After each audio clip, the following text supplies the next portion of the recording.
Hey, how you doing? Hope you all are doing great.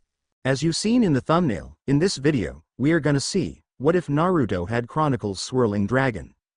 This is part 1, and for more complete 97 likes on this video. And before getting into video, I request you to check the author of this fanfic, and show some love and support.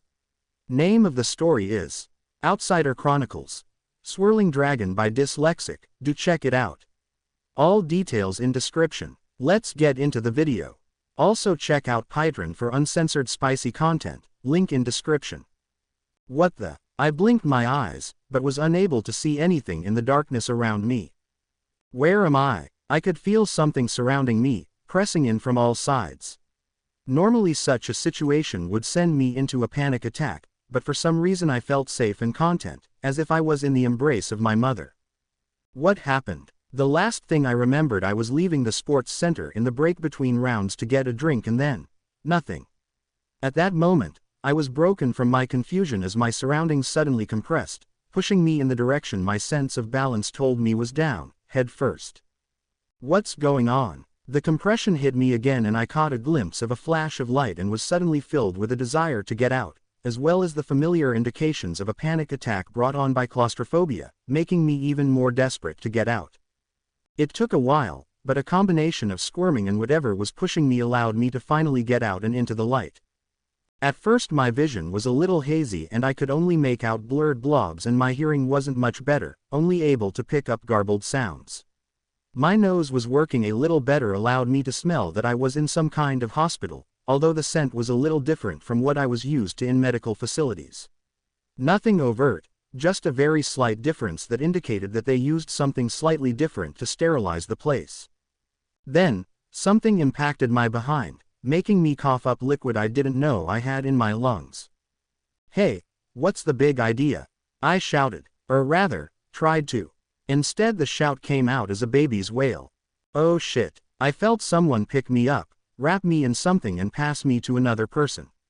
I blinked a few times, clearing my vision as best I was able to, and looked up at the two gigantic faces looming over me. Well, gigantic for me anyway, as I had apparently just been reborn. Well, this is going to take some getting used to.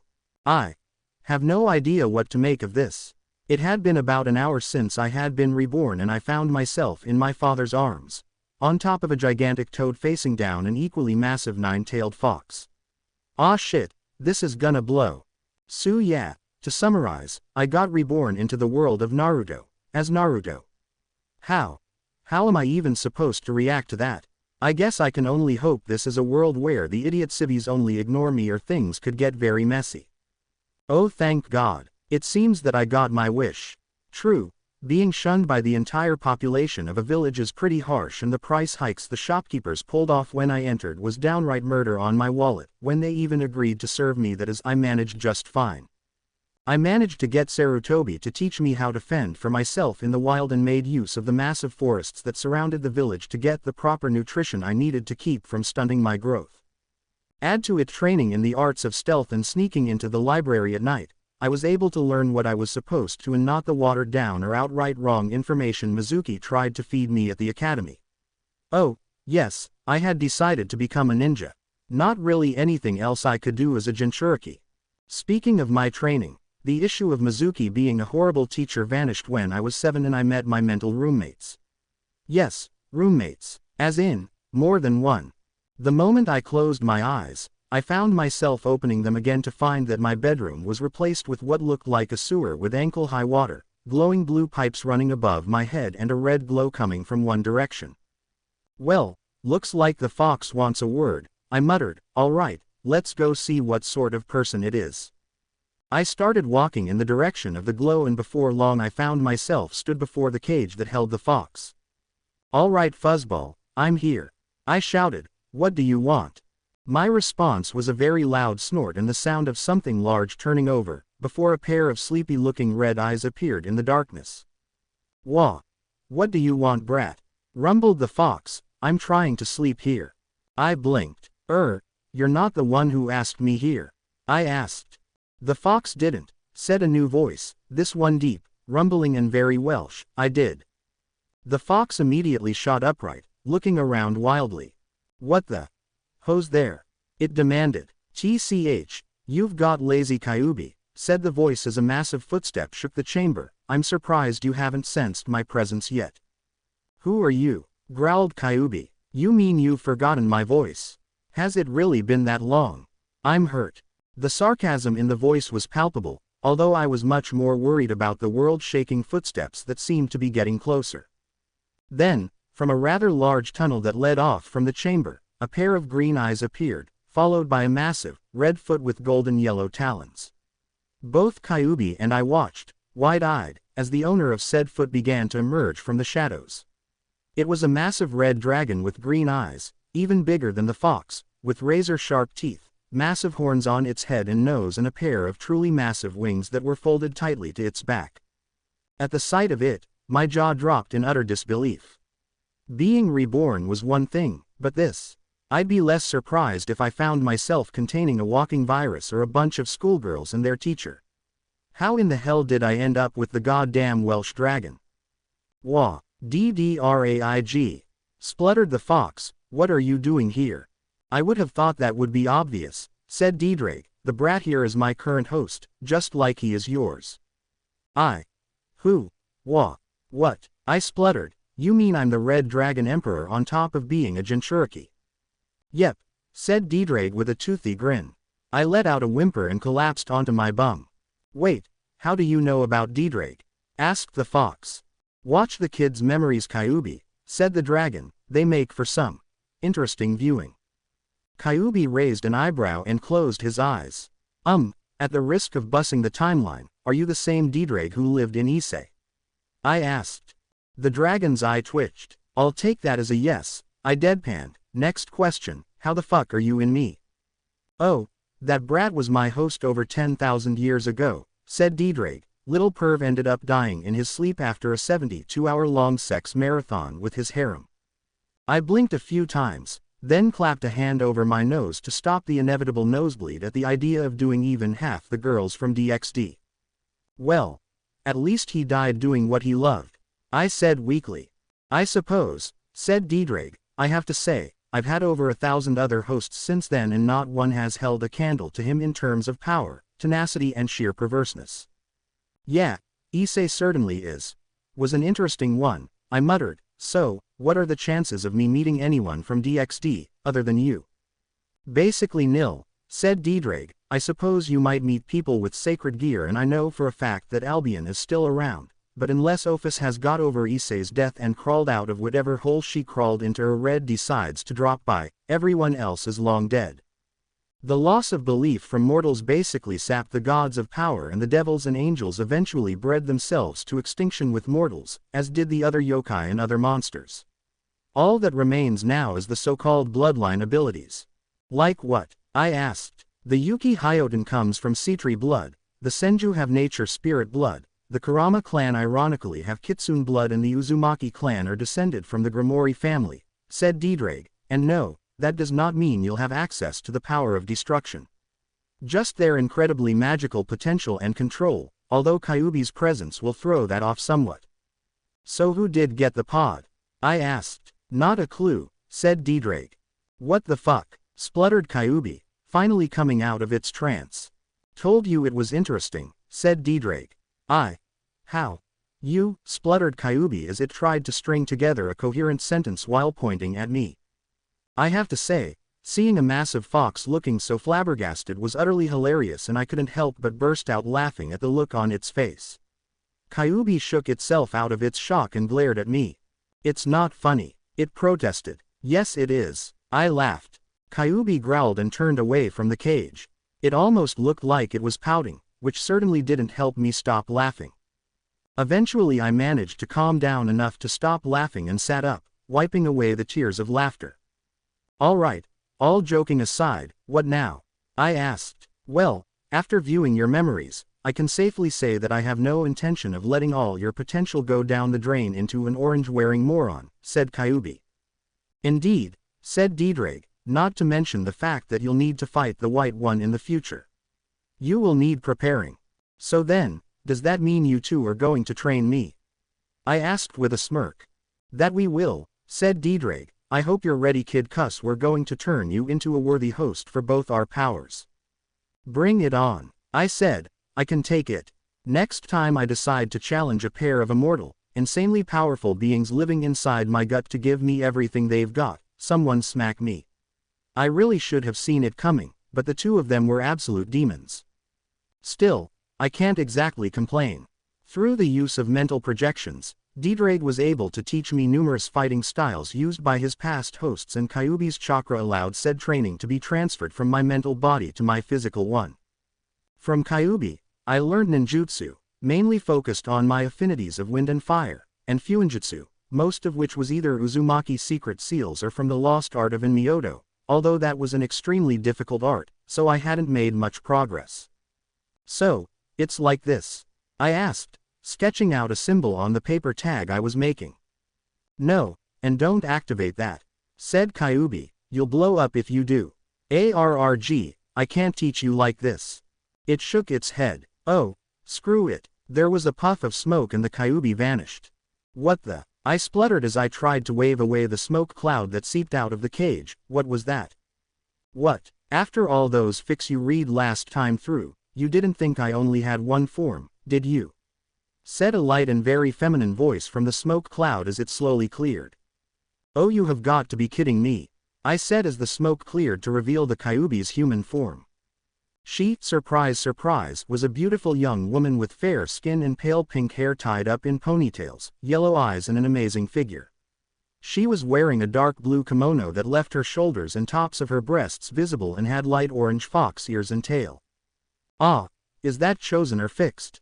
I asked. Fixed, why? Said Kyuubi. And your real name is Tamamo, right? KY. Tamamo stared at me in surprise. How did you know that?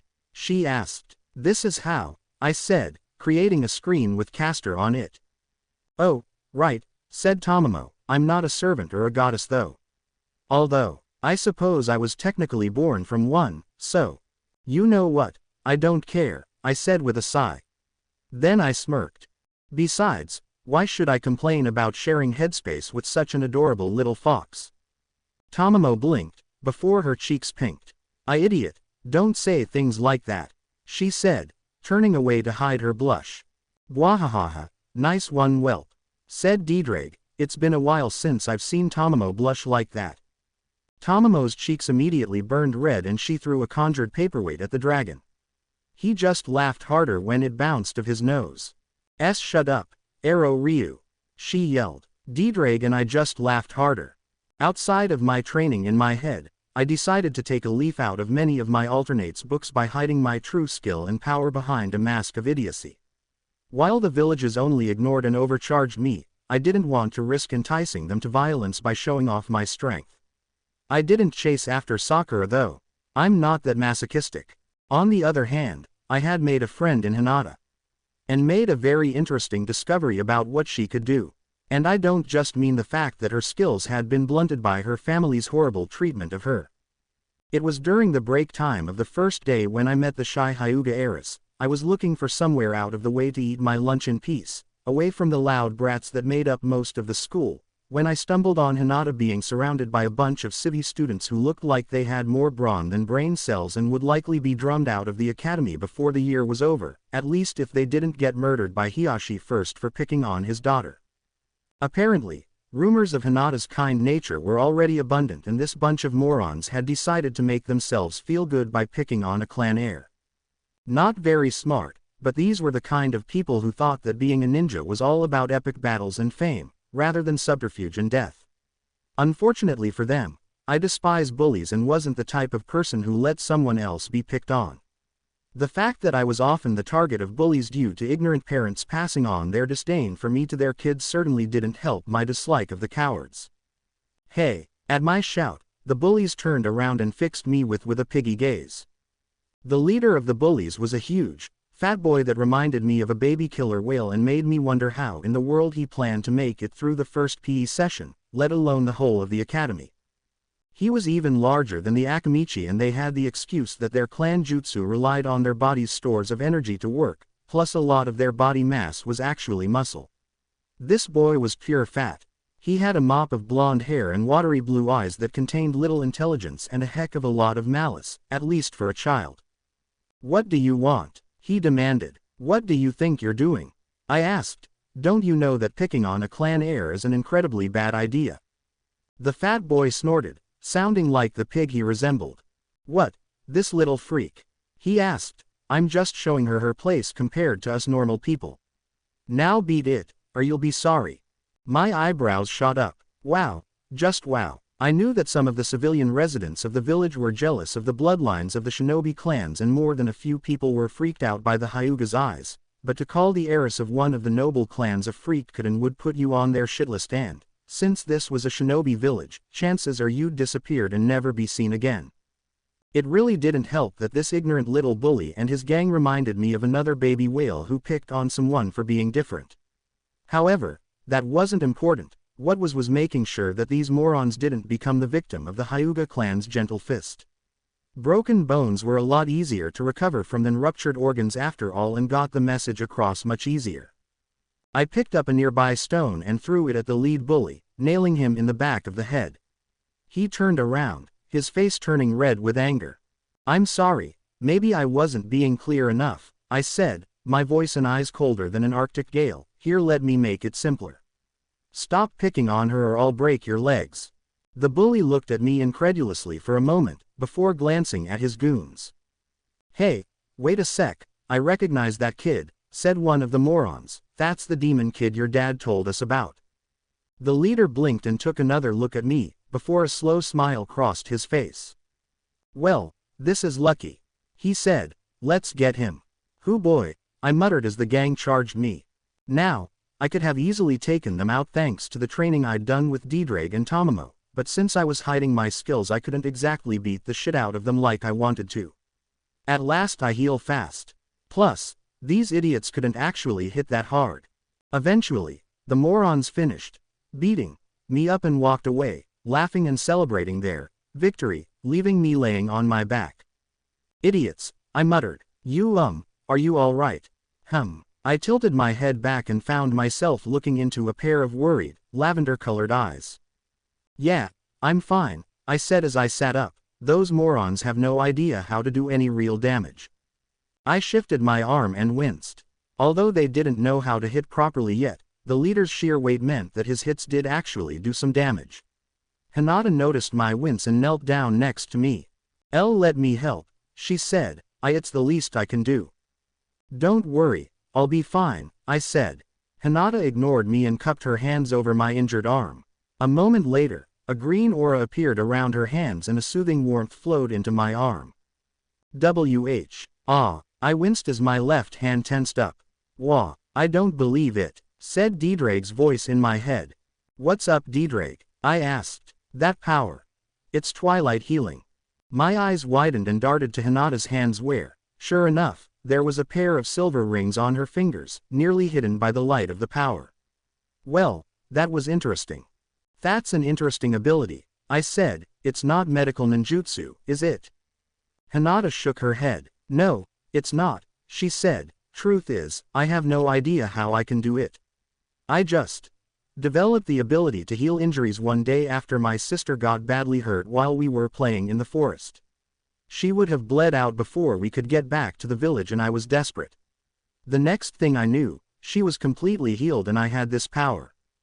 "It sure is amazing," I said as she finished healing me and I flexed my arm. "It feels like I was never hurt at all."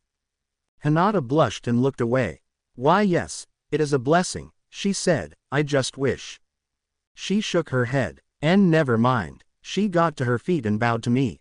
Thank you for helping me," she said and scurried away.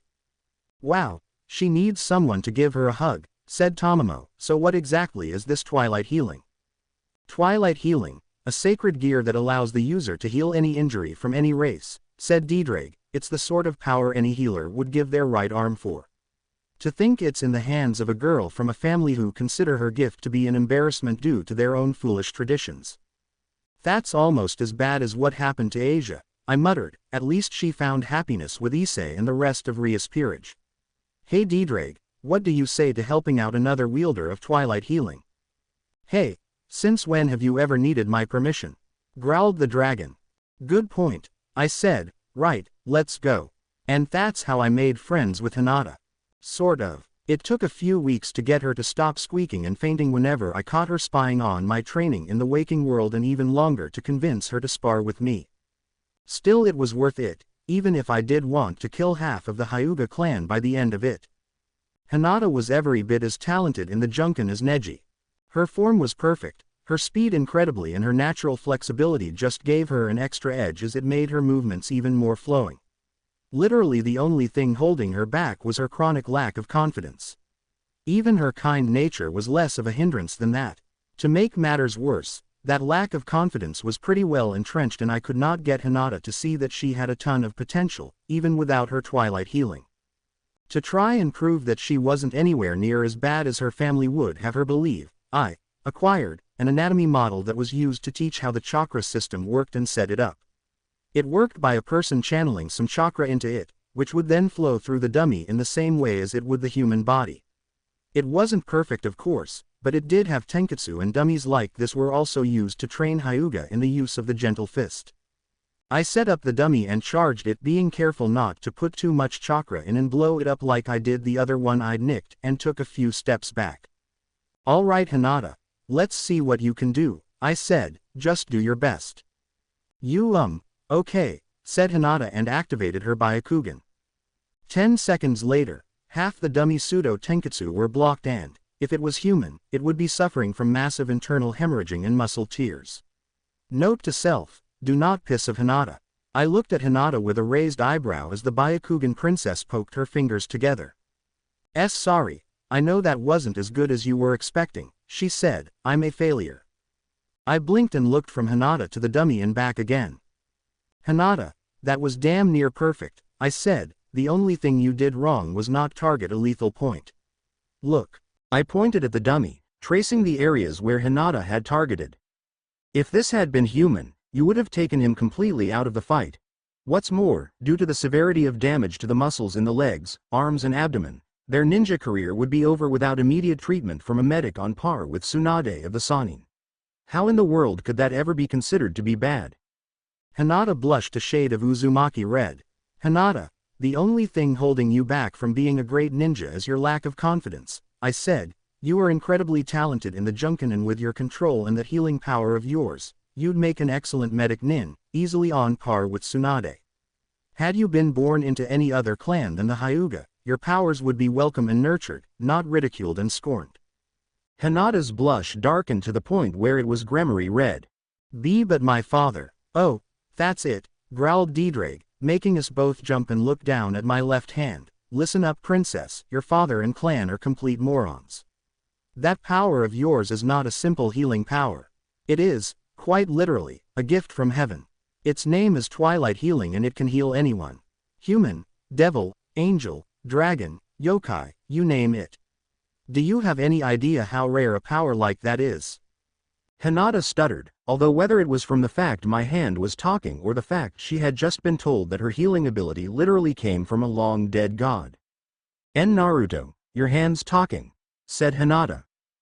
Yeah, this is Diedreg, I said, holding up my hand. Yo. He's actually a dragon sealed into a weapon that's in my left arm. I clenched my fist and the boosted gear appeared. Dragon booster.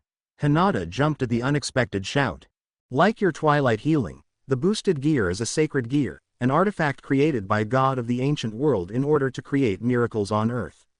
Considering he's long dead, I'm not entirely sure how the sacred gear system is still working, but I'm certainly not going to complain. So, what does it do? Asked Hinata. I grinned. It doubles my power every 10 seconds, I said. Hinata's eyes went wide. That's utterly broken? I know. What the hell, Naruto?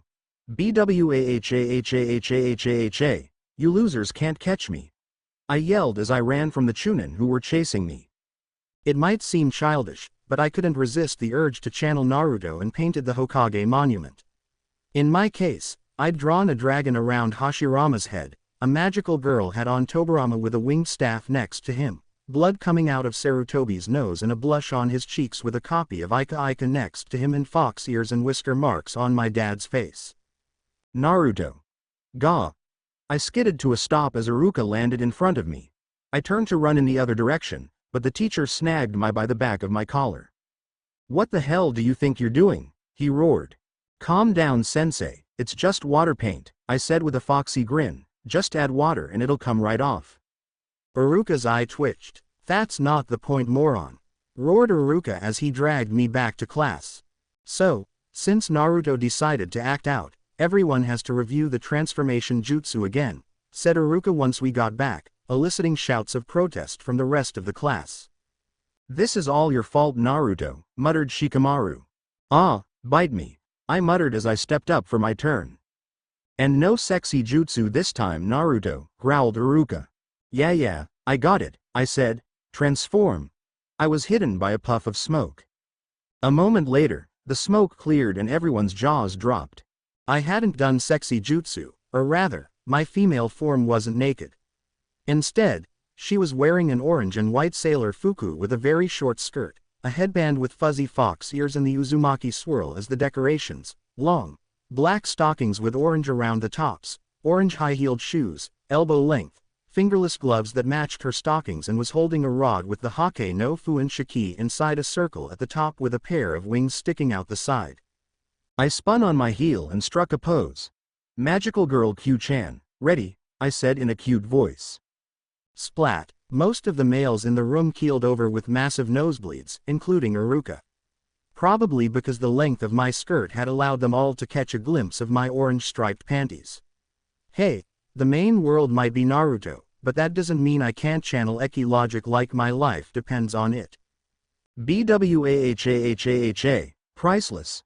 I yelled as I transformed back and fell over, clutching my stomach.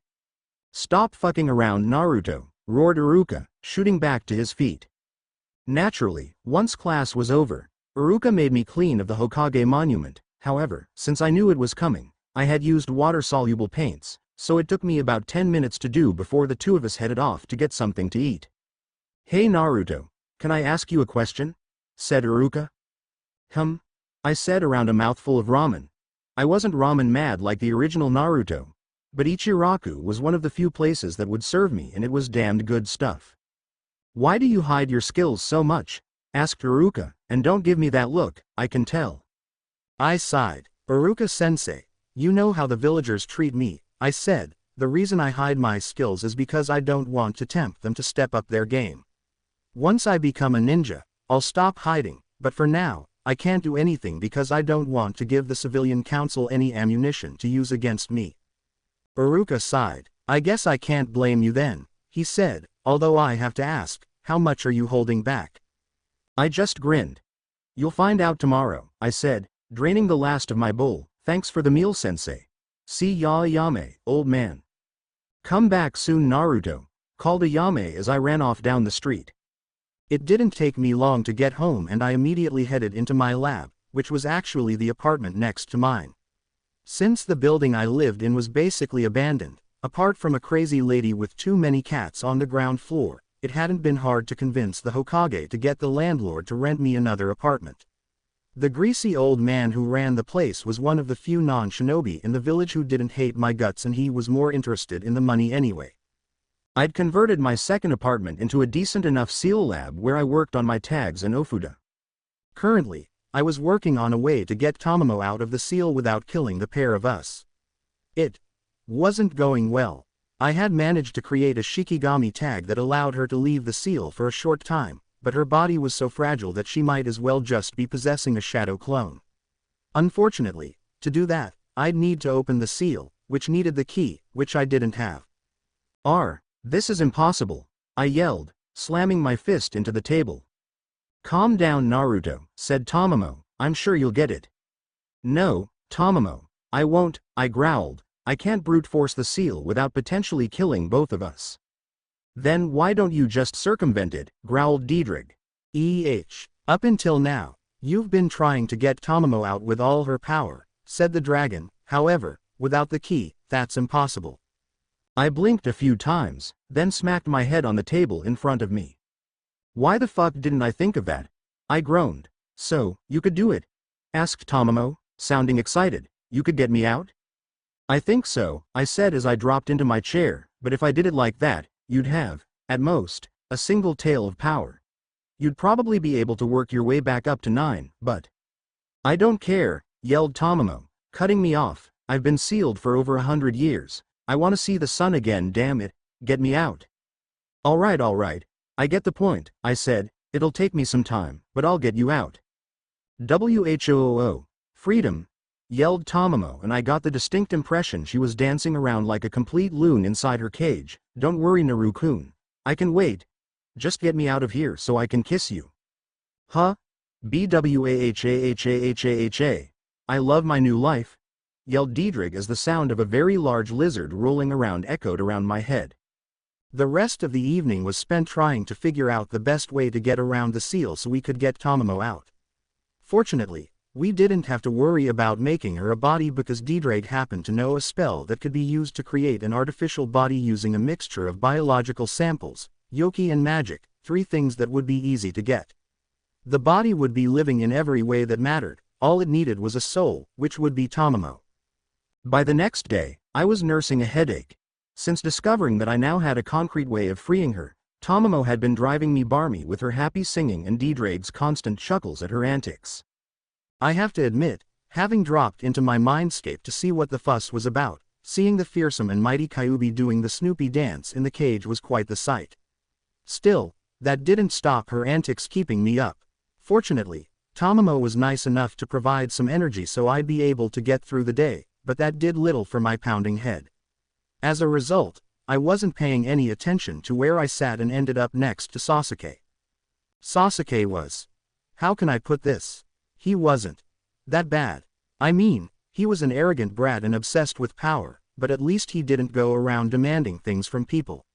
Or rather, he didn't in my experience, but since I was still playing the role of a weak idiot, I didn't have anything he could want. Sakura on the other hand. Move it, Naruto baka, that's my seat, roared the pink howler monkey as she took a swing at me. I just shifted my head slightly and Sakura yelped as her fist slammed into the hardwood desk. Zip it, Pinky, I growled. I didn't sleep particularly well last night and my head is pounding. Don't talk to me like that, baka, screamed Sakura, raising her fist. My response was to open one eye and glare at her. Sakura immediately froze, her mouth dropping open as my ki washed over her and a monstrous red dragon appeared over my shoulder and flashed its teeth. Sakura let out a whimper and keeled over with foam bubbling from the corners of her mouth. HNN, troublesome, muttered Shikamaru as everyone looked between the unconscious fangirl and me with wide eyes. The door opened and in walked Mizuki and Iruka, who paused at the sight of Sakura on the ground. What happened? Asked Iruka. She was annoying me so I blasted her with ki, I said dully. Mizuki looked surprised while Iruka just sighed. Whatever, Hinata, wake her up so we can get started, he said. The Byakugan princess just nodded and kicked Sakura in the side. She woke with a jerk and opened her mouth to scream at me again. Before she could, Iruka cleared his throat and pointed at an empty seat. Sakura shut her mouth with a click and sat down. Thank you. Now, I'm sure you're all aware of this, but I'll tell you anyway, said Iruka. The exam is split into 4 parts, the written test, taijutsu, throwing weapons and ninjutsu. The first part needs no explanation and you will have an hour to complete the test paper. The second test will be a 3-minute spar with either myself or Mizuki, during which you will either have to avoid us for as long as possible or land a critical hit on us. You will be graded on your performance, but surviving a full 3 minutes or landing a critical hit is an immediate pass.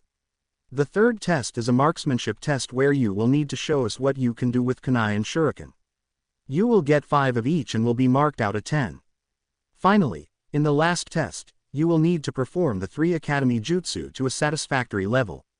Is that clear? Yes, sir, we all said. Iruka nodded and he and Mizuki began passing out the tests. I stifled a snort as Mizuki handed me mine and I immediately spotted the incredibly sloppy genjutsu that had been placed on it. It was so bad that even a half-trained monkey would be able to spot it. I placed my hands in a tiger seal under the desk and pulsed my chakra. Kai, I muttered and the genjutsu shattered. 10 minutes later, I was done and decided to take a nap after handing my completed paper to Iruka to grade. An hour later, I was woken up by Iruka and we all trooped outside to the sparring ring, which was basically just a flat ring about 10 meters across and marked out with smooth, white stones around the edge. Once outside, we all settled in to wait our turn. Most of the matches were just plain boring.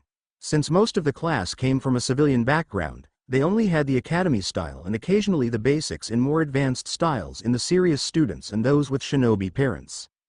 Only the clan heirs managed to get the instant passes, with Shikamaru, Hinata and, quite unexpectedly, Ino, managing to avoid their opponent for the full time, while Choji, Kiba and, of course, Sasuke all managing to land solid blows.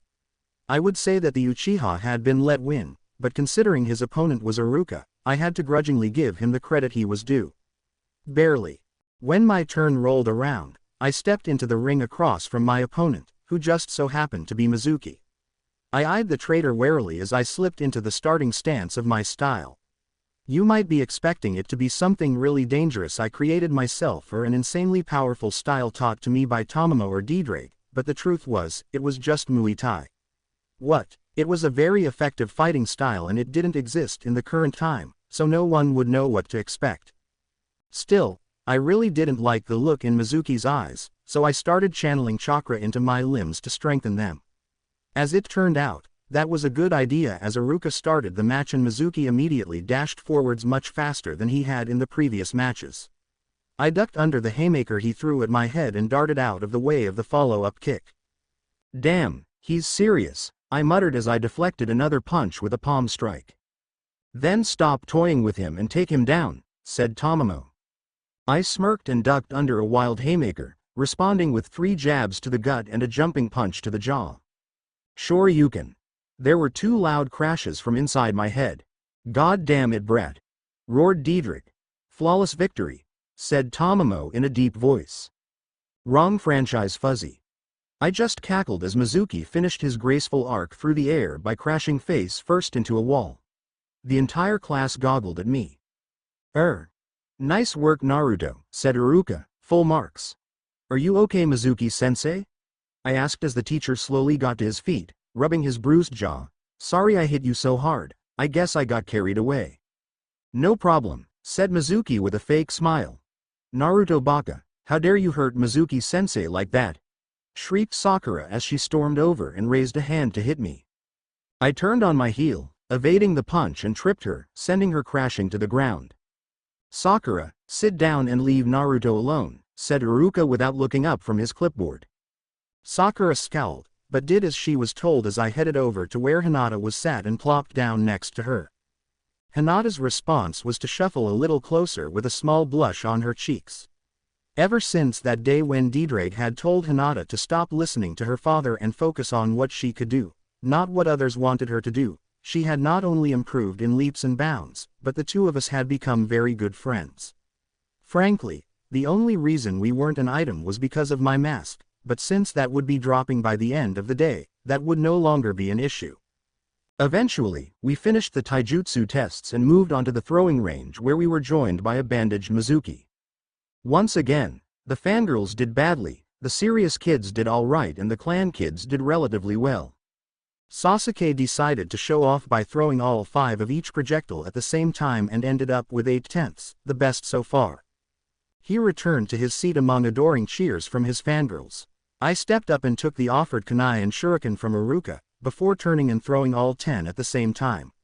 They slammed into the concrete wall behind the targets and embedded themselves almost halfway into the solid stone. A moment later, the targets fell apart at the vital points. A perfect score. Iruka took a deep breath in through the nose. Naruto, exactly how much have you been holding back in class? He asked. I just grinned. Next up was the ninjutsu test, which was the 3 academy jutsu plus 1 more for extra marks. Most of the clan kids showed off their clan jutsu and Sasuke showed off with a rather large fireball. Then, it was my turn and I stepped up to the line. The basic 3 were easy and I even got some extra marks for using the shadow clone instead of a normal one, courtesy of Tamamo. Alright Naruto, do you have an extra jutsu to show us? Asked Iruka. Yep, I said, turning away from the class and facing the scorched dummy Sasuke had used as a target. I flashed through a set of seals and ended on Tiger. Fire style. Flam Diedrich Neffel. I took a deep breath and breathed out a massive amount of green flames that formed themselves into the shape of a western dragon and dove at the target, vaporizing and turning the ground under it to glass. I might have overdone that, I muttered, eyeing the glass, needs more work. I turned back to my classmates and teachers and snorted at the sight of everyone with their jaws nearly touching the floor, even Hinata, who had at least some idea of how powerful I really was. Makes me wish mobile phones with cameras existed in this world so I could immortalize the image. Dobi, I demand you teach me that, yelled Sasuke. Oh, apparently he was like that. Sure.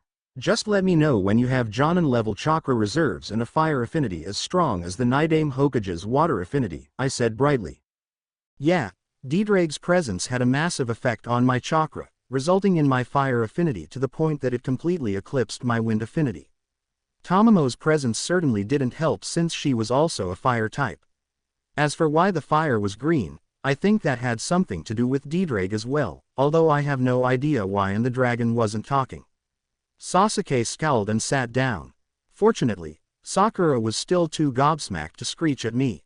Once everyone was done with the tests, Mizuki and Iruka vanished to tally up the scores. When they returned, they both had poleaxed expressions on their faces. All right everyone, quiet down, said Iruka. Once again, he was ignored and a tick mark appeared on his head. Shut the hell up you brats, he roared with his big head jutsu. Everyone immediately did as they were told. All right, we will now announce the rookie and kunoichi of the year, said Iruka. The rookie is. Here Sasuke started to get to his feet. Naruto Uzumaki with the first perfect score since Itachi Uchiha. Sasuke froze, eyes widening as everyone not anal retentive started clapping. I got to my feet and walked down to Iruka, who handed me the certificate and a scroll of random jutsu that was the prize for getting Rookie of the Year. Congratulations Naruto, you were impressive today, said Iruka. I just wish you didn't have to had all that power for so long. Thanks sensei, I said as I returned to my seat. It was at that point that Sasuke's mind finished rebooting. Him? He roared, pointing a shaking finger at me. He beat me? But, he's the dead last? Actually, the dead last is Kiba, said Iruka, not looking up from his clipboard. And that's mostly because he utterly failed the written test. Dogboy blushed and ducked his head. Now sit down Sasuke, said Iruka. No, Iruka glared at Sasuke and he immediately dropped back into his seat. Thank you. Moving on, the kunoichi of the year is Hinata Hyuga.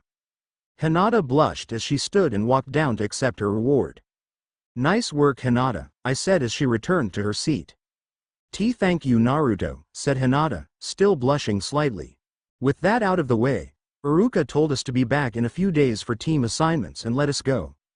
I ignored all of my classmates' attempts to talk to me in favor of leaving with Hinata. So Hinata, do you want to go and get something to eat to celebrate our graduation? I asked. Hinata's face promptly caught fire, but she managed to nod with a smile. Said smile was wiped away a moment later when we stepped outside and something slammed into her stomach, knocking the wind out of her. Woof, big sis. The blur revealed itself to be a smaller version of Hinata with long, black hair, very slightly blue-tinted Byakugan eyes and a blinding smile. She was wearing black shinobi pants and shirt, a white jacket like Hinata's and dark blue sandals. That hurt pest, said Hinata, rubbing her bruised stomach. Ah, but I wanted to be the first to congratulate you for passing, said Hanabi with a pout. 30 seconds later, Hinata's scowl vanished and she was hugging her little sister tightly. No one could resist Hanabi's puppy dog eyes, and I do mean no one. Even Diedrich had let out a awe when he'd first seen them, much to Tamamo's amusement. As soon as she was done gushing over how cute the little girl was at least. She really was nothing like any other Hyuga in the clan. She was bright, bubbly, kind-hearted and every bit as compassionate as her sister. Unlike Hinata though, Hanabi had absolutely no problem with violence and she was extremely deadly with the Junkin already. It certainly didn't help that her chakra had a special property to it that made it burn and cause damage to whatever it touched, even more so than the regular Junkin.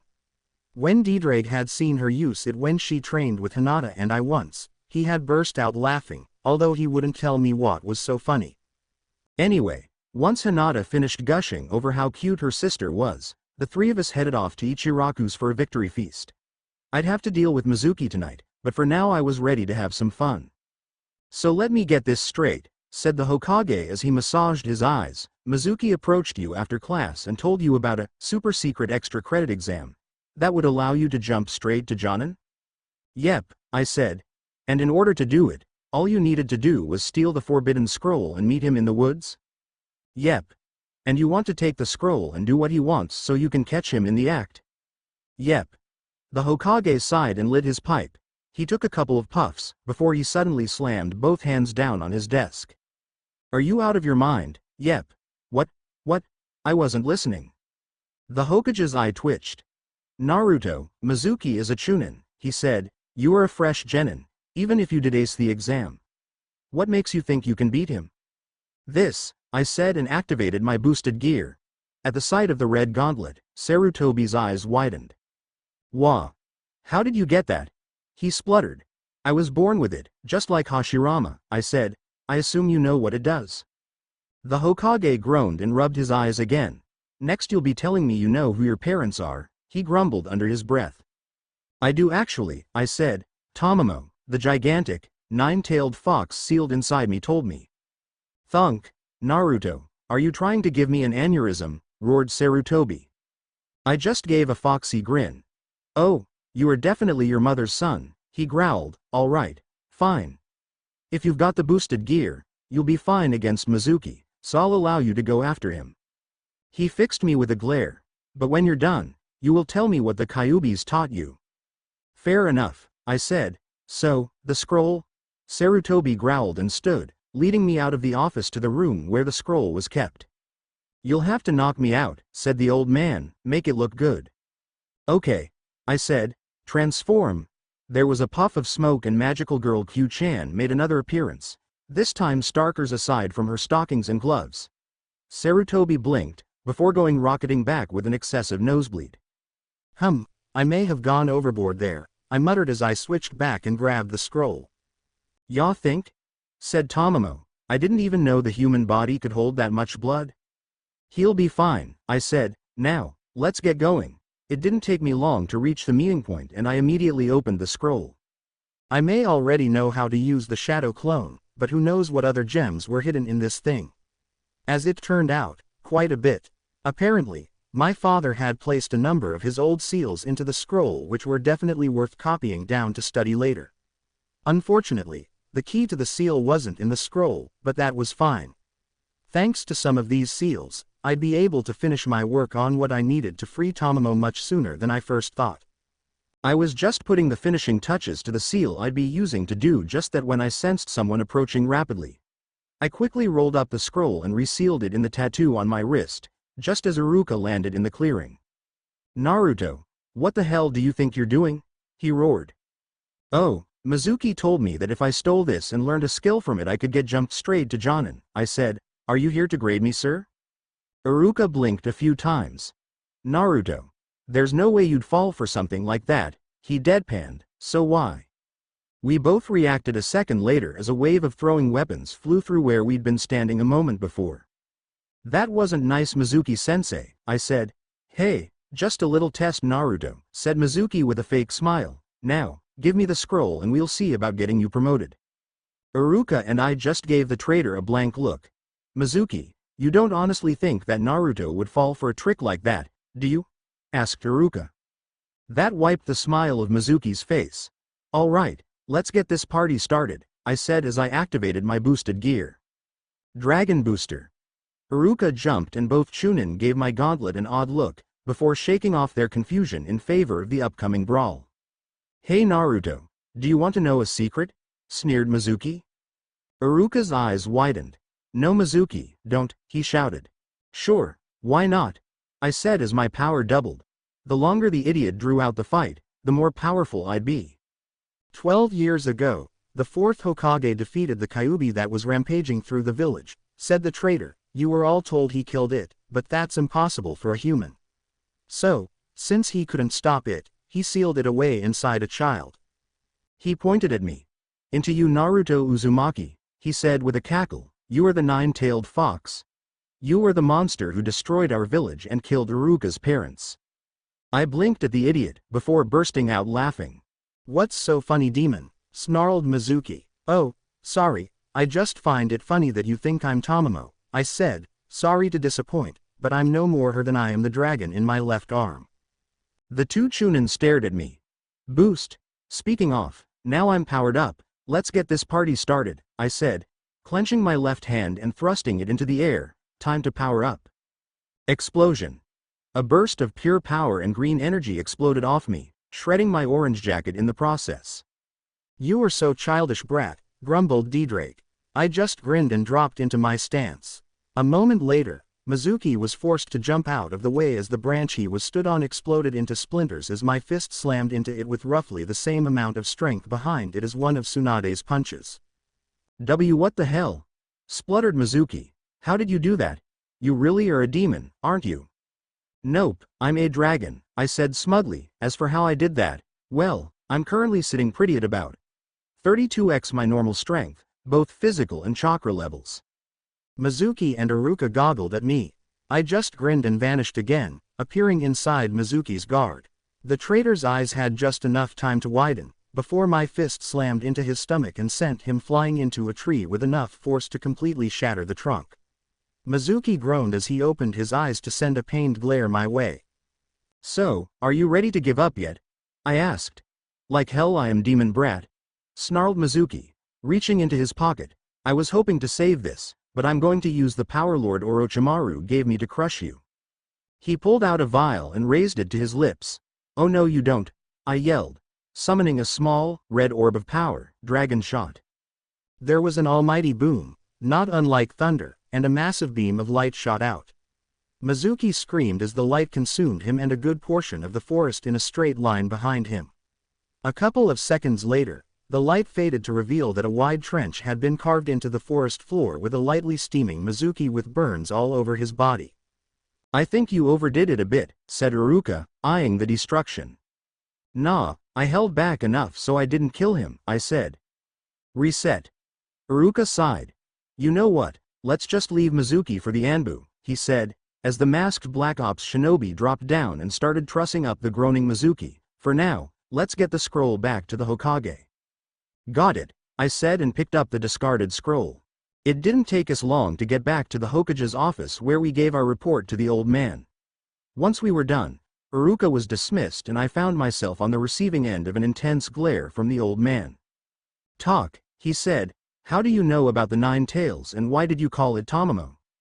Because that's her name, I said. As for how, I met her shortly after I started the academy. She and D-Drake have been teaching me ever since.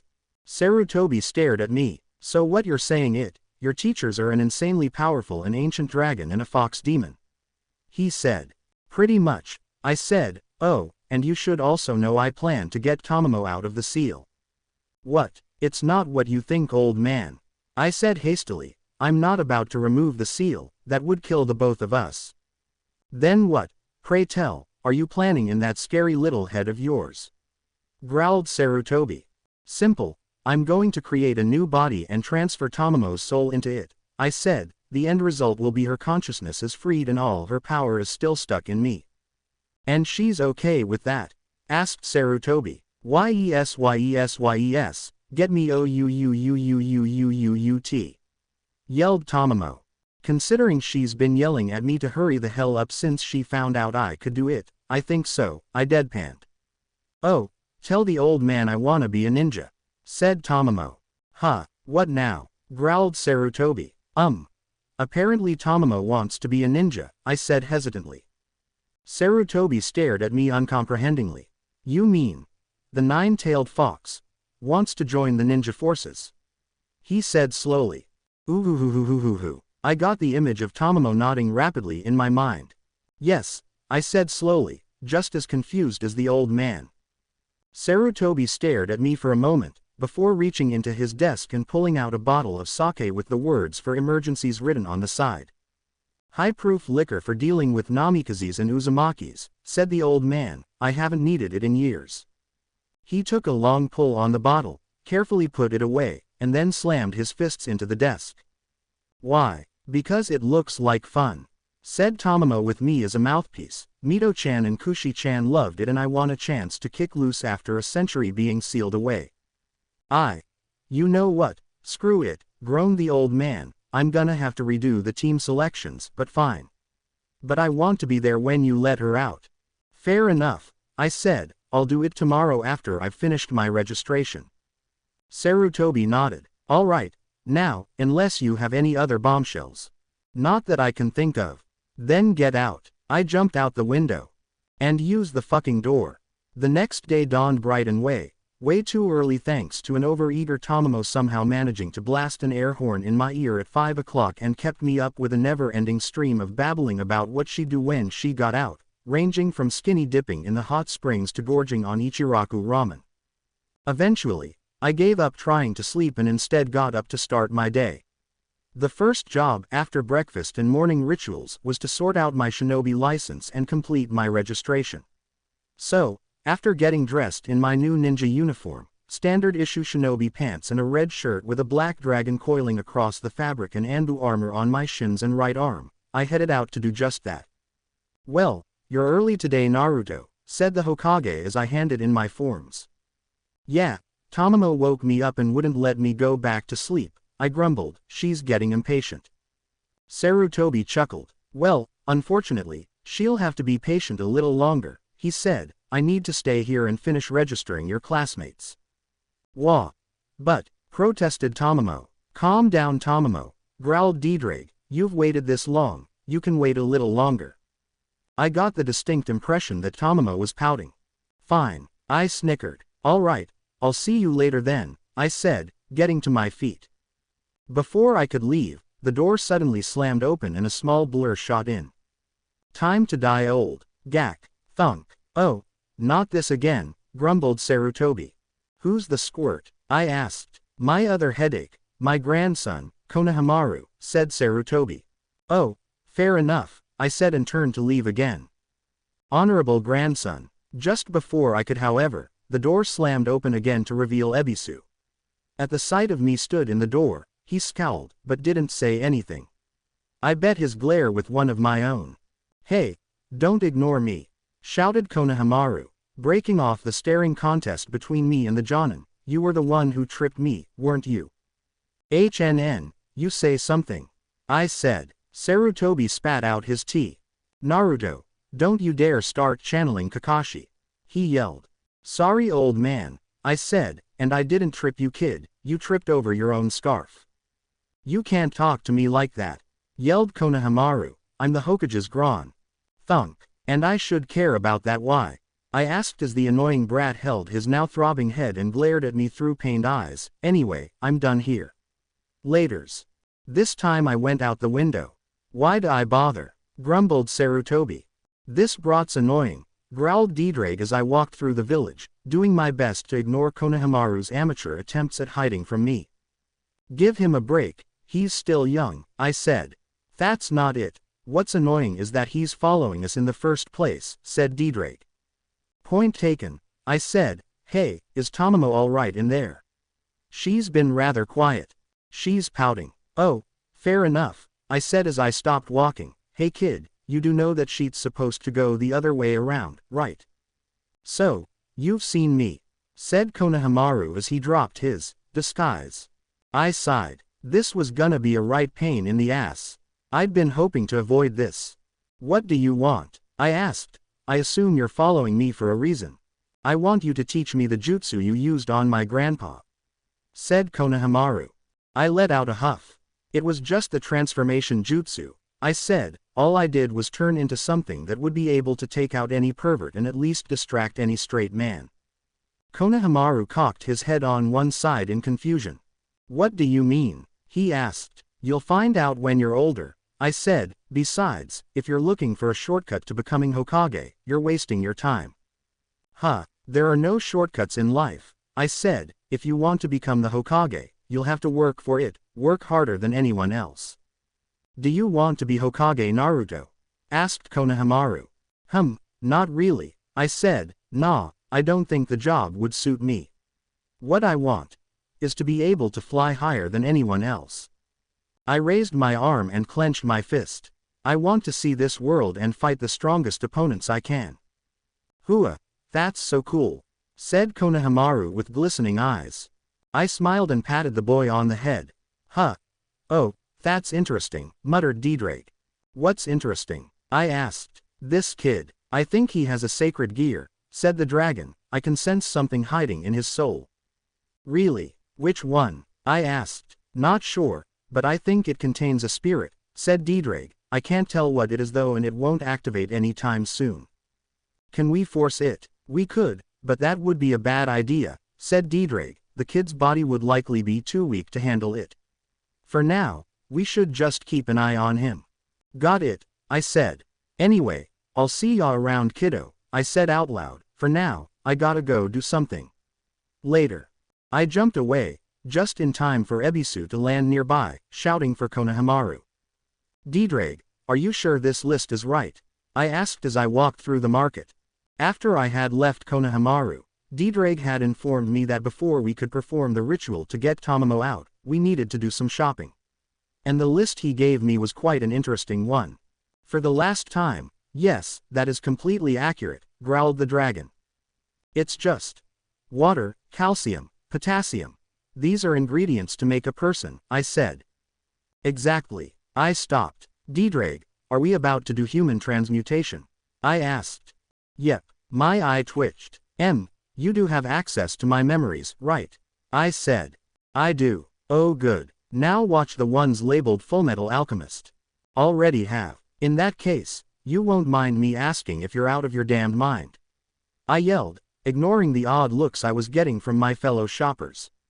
Oh, calm down brat, said the dragon. It's not actual human transmutation we're doing, just using alchemy to create a human body and transferring Tamamo's soul into it. And no, it's not that alchemy, it's the ancient art magicians occasionally used. I growled. Fine, but if we end up face to face with truth, you can pay the toll. I'll pay the toll if you two will shut up and get me out already. Yelled Tamamo, followed by a loud crash that sounded like someone being smacked with a desk. Ouch. Watch it, woman, that hurt.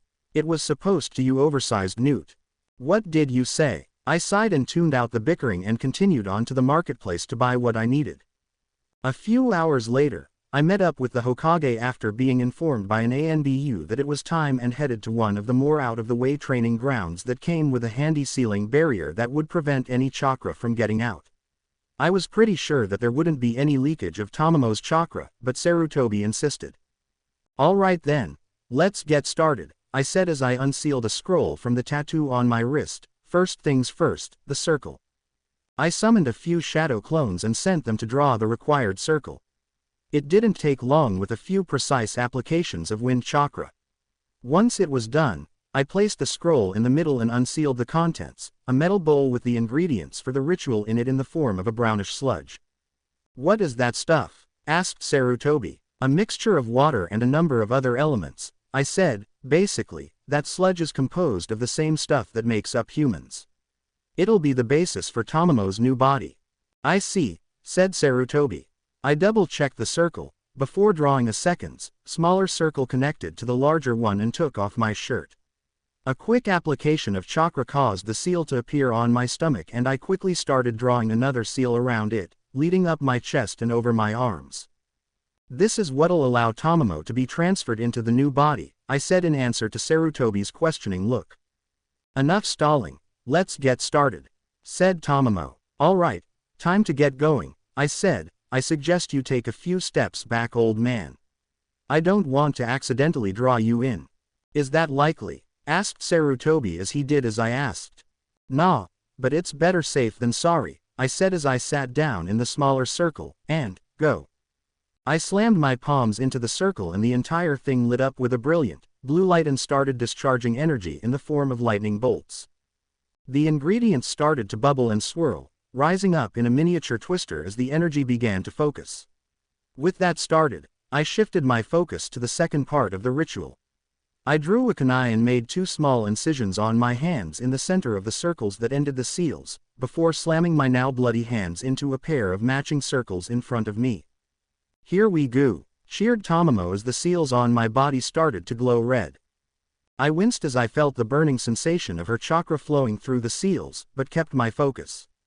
If I messed up, we'd all go boom. A moment later, the orange light left my body and shot into the circle, lighting the entire thing up and turning the blue light the same color as the swirling mass began to take shape. At first, it was just an indistinct human shape, but it quickly became more defined. After a few more seconds, the energy faded, leaving the result to fall to the floor. It looked like a black mannequin of a woman, but as it started to move, the black cracked and fell away, revealing that it was little more than a shell of leftovers. I quickly got to my feet and hurried over, unsealing a blanket as I did. "Are you okay?" I asked as I knelt down next to Tamamo and draping the blanket over her shoulders. She blinked, causing more of the covering to fall away. She stretched out her arms and shook her head, before her yellow eyes met mine. I had just enough time to register her blinding smile, before she seized me around the neck and kissed me full on the lips. "Thank you," she squealed as she peppered my face with more kisses. After a few minutes of struggling, I was able to get her to stop and back up. "Apparently you're fine," I said, studiously ignoring my burning cheeks and Sarutobi's perverted giggling. "I think so," said Tamamo as she combed her fingers through her hair to get the black stuff out. "Everything seems to be working." She flexed her arms and legs, twitched her ears and swished her tail. "Wait. D-Drake." "Hey, this isn't my doing," said the dragon with amusement clear in his tone. "I admit, I knew this was a possibility, but I didn't know for sure." "Congratulations kid, you just brought an extinct species back to life." "What's that supposed to mean?" asked Tamamo. "I mean that the body the ritual created for you was affected by your yokai," said D-Drake. "As a result, it activated the dormant yokai genetic code present in Naruto's blood, in this case, a kitsune." "So, it wasn't me then?" asked Tamamo. "No, despite being called a kitsune, you were no such thing," said D-Drake. "And what do you mean by that?" asked Sarutobi as he came over. "Yokai and the tailed beasts are two very different sets of entities," said D-Drake. "In truth, they are closer to dragons, living masses of energy with form and conscience. Yokai on the other hand are physical beings formed of matter, even if that matter is supernatural in nature. They are also much weaker than tailed beasts as a kitsune with a single tail is nowhere near as strong as the Ikibi and a nine-tailed kitsune was strong enough to best an ultimate class devil. For reference, that would be about as strong as the Kyuubi at full strength." "So, how strong am I now?" asked Tamamo. "In terms of the modern strength estimate, I'd say that the two of you are about as strong as a Jonin, in terms of raw power at least. You'll need some proper training in Jujutsu though." "Wait, what do you mean, you two?" I asked, my ears pricking up at the odd choice of words. "Oh, you mean you didn't notice?" said D-Drake smugly. "Tamamo isn't the only one affected by the ritual." I blinked, before something fluffy brushed against the back of my hand and I noticed Tamamo and Sarutobi staring at me, wide-eyed. I quickly glanced over my shoulder and stared at the fluffy, orange tail that was now emerging from the back of my pants. My hands leapt to my head and, sure enough, found a pair of equally fluffy ears. "Oh, you have got to be fucking kidding me." One of the biggest annoyances of suddenly becoming an entirely new race was trying to figure out my body's new physical limits. While I was basically the same on the outside other than my ears and tail, my body's muscular structure had been changed. How all that happened without me screaming in agony I have no idea, but I assume it has something to do with the tailed beast chakra that had been flowing through me. Actually, to be fair, the changes weren't that massive, although I was now much more flexible than I was before and my strength had received a boost, although not by an insane degree. My senses on the other hand, well, let's just say it took a while to get used to the sudden upgrade. And I thought the neighbors' cats were noisy before. With that in mind, is it any wonder that I was sorely tempted to take a nap while I waited for everyone to arrive? Tamamo had it easy, she was already used to fox-like senses. The only good thing that had come out of not getting any sleep was mastering my new shapeshifting ability to the point where I could hide my ears and tail. Normally I wouldn't, but I really didn't want a bunch of idiot civilians jumping to conclusions and getting burnt to ashes. Tamamo on the other hand had no such qualms and her tail was happily waving in the air behind her as she snuggled into my arm. "Oh yeah, She had tagged along to the team assignments and was now sporting an outfit identical to the one she'd worn in the seal, with the addition of her brand new headband attached to her obi. She was also getting some odd looks from the rest of the class. "Hey Naruto, who's the new girl?" asked Kiba as he walked over. Despite how he was often portrayed in various fics, the Kiba I knew a good guy. Short-tempered and impulsive true, but as loyal as a dog. He was also one of the people who made Didrake burst out laughing when I met him, although I have no idea why. The only thing that I can think that was off about him was the odd aura that surrounded Akamaru. Still, it's not something I could figure out, so I mostly just brushed it off. "This is Tamamo," I said as the fox girl waved her tail at the Inuzuka. She recently moved to the village after her village was destroyed by bandits. Since she has training as a ninja, the Hokage let her become a genin. Well, that was the cover story at least. Revealing that Tamamo was actually the former Kyuubi no Yoko was asking for trouble. Yes, former. Because she was now a true kitsune, the entity known as the Kyuubi no Yoko was technically permanently dead. All that was left was a mass of corrupted chakra in the seal that even I couldn't access. Over time, that mass would begin to mix with my own chakra, increasing my power in the process until it was completely gone. End result. Unless someone could pull Tamamo's yin half out of the Shinigami or take the chakra from inside of me before too much of it was absorbed, it was now impossible to fully revive the Jubi. "She seems pretty clingy," said Kiba with a raised eyebrow. "Course I am," said Tamamo. "Naru-kun helped me more than anyone else since Asura ni. I couldn't help but fall for him." I blushed brightly as Kiba's eyebrows shot up. "What?" Kiba and I flinched at the shout and the rather impressive amount of ki that washed over us. I slowly turned and gulped when I saw Hinata stood on the other side of the desk, her Byakugan fully active and glaring at Tamamo. "Oh hey, you're Hinata, right?" said Tamamo, apparently completely ignoring the ki the Hyuga was giving out. "Naru-kun's told me a lot about you." Hinata's glare cranked up as Tamamo stood and walked over to her. "Has he now?" growled Hinata, switching her glare to me. Tamamo nodded. "Yep, but you don't need to worry, I have no intention of taking him from you," she said. "What? But you just," started Hinata, but she was cut off by Tamamo grabbing her and pulling her into a kiss. Splat! I clapped a hand over my nose to stem the blood flow as Kiba went flying with a rocket-propelled nosebleed and everyone else stared wide-eyed. A moment later, Tamamo let Hinata go, leaving the Hyuga princess red-faced and dazed. "I have no problem sharing him," she purred with a saucy smirk. "In fact, having you around will make things even more fun." Splat! This time, every male in the room fell over, or fixed me with a death glare. I on the other hand was too busy trying to decide whether I should be excited or worried as Didrake cracked up in my head.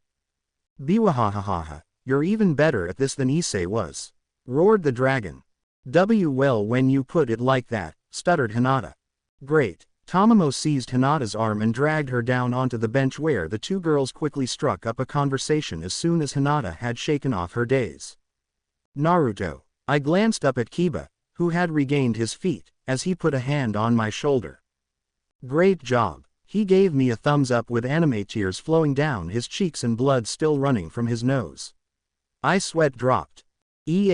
Thanks," I said. "All right everyone, quiet down," said Iruka as he entered the room. He was ignored. He twitched in annoyance and activated his big head jutsu. "Shut up you brats," he yelled. Everyone immediately shut up and turned to the front of the room. "Are you all right Iruka-sensei?" asked Ino worriedly as the class started murmuring about the teacher's injuries. "Yes, I'm fine," said the teacher, "don't worry about me. Now, let's begin." He began his lecture on how we were now shinobi of Konoha and what that meant before moving on to the teams. Most of them were irrelevant, but then he reached the relevant teams. Team 7 will be Sakura Haruno, Sasuke Uchiha. "Yes, eat that Ino pig," screeched the pink howler monkey. "And Shino Aburame," finished Iruka as if he hadn't been interrupted, "your sensei will be Kakashi Hatake." Said the Aburame while Sakura smacked her head on the desk. "Not Bug Boy," she groaned. "Team 8 will be Shikamaru Nara, Choji Akamichi and Ino Yamanaka under Asuma Sarutobi." "Troublesome. Omnomnom. Great. Team 9 is still in operation, so Team 10 will be Kiba Inuzuka, Hinata Hyuga and Yakumo Kurama under Kurenai Yuhi. Well, this'll be interesting, said Kiba. Ah, I won't be with Naruto, muttered Hinata. Woo, Kurenai-sensei, yelled Yakumo. Speaking of Yakumo, that was something that was different about this reality. While she was far from the most physically powerful shinobi, unlike in canon, Kurenai actually did her job and taught the girl instead of sealing away her powers. As a result, she was very good with illusions and incredibly quick to the point where not even I could keep up with her when she really tried. Hell, half of the time, it almost seemed like she was teleporting. And finally, Team 12 will be Naruto Uzumaki and Tamamo no Maid due to the odd number of graduates, said Iruka. Due to special circumstances, they won't have a Jonin-sensei. What? Shrieked Sakura. Why would an idiot like Naruto get special treatment and not Sasuke? Because, Sakura, he received a perfect score on his exam, said Iruka. Not only that, but there is a current lack of Jonin willing to take on a team. Normally, that would mean that the lowest scoring students would be held back, but due to Naruto's score and Tamamo impressing the Hokage with her skills, he decided to allow them to be without a Jonin. But, Iruka glared at the pink-haired girl and she quickly sat down. Right, now that's sorted, we should be going, I said. Right, said Tamamo and we both vanished in a puff of smoke. We reappeared in the training ground assigned to us by the Hokage. All right Didraig, let's get started, I said. What do you have in mind? I'm going to teach you how to properly use the powers becoming Kitsune has granted you, said Didraig. And you know that. How? Asked Tamamo. Because they're pretty much universal to yokai, said Didraig. Later in his life, Issei learned a lot from Kaneko and Kuroka and, by extension, I did too. The dragon took a deep breath. The powers of the yokai can be broadly split into two categories, Yujutsu and Senjutsu. Yujutsu refers to their equivalent of magic, while Senjutsu refers to the ability to use flow of life energy to increase one's physical powers, heal others, cause plant life to grow and die rapidly and sense the ki auras of others form a great range.